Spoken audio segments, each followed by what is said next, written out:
Meron alimasik.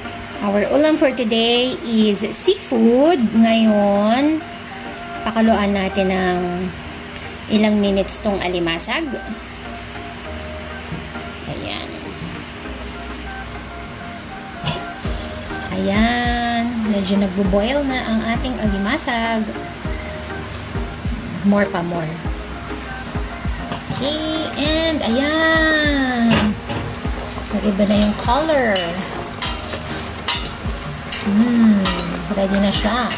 Tapos, i-blanch na rin natin. Then, i-blanch na rin natin yung hipon. Ay, saglit lang naman kasi yan maluto. 1 minute. Ayan! Ready na ang ating alimasag and hipon. So, aalisin na natin siya sa tubig.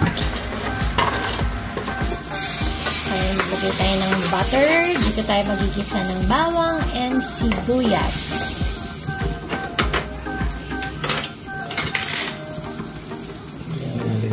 Maglagay tayo ng bawang.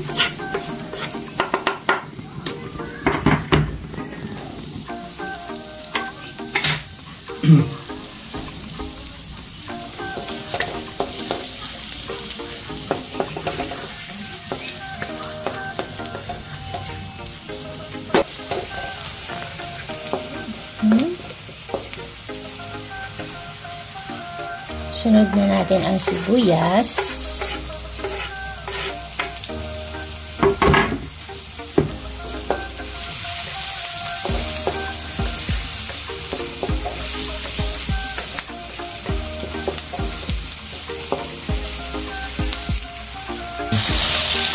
Maglagay tayo ng seasonings and pepper. Tapos, magic sarap for umami. And pinch of salt.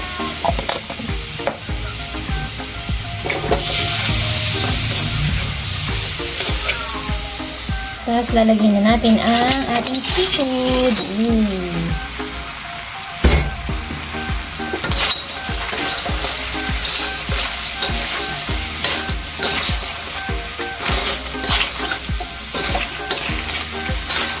Haluin maigi.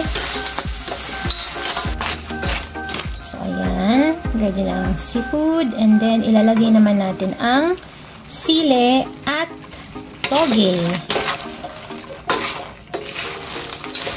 Yes, my toge. Lagyan natin ang sili para may konting spice. And ang toge.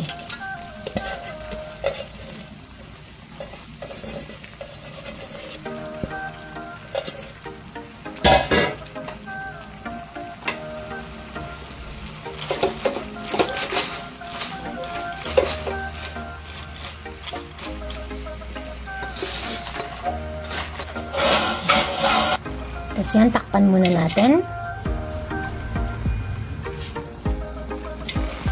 Ayan, kumukulo na. Yan natin haluin.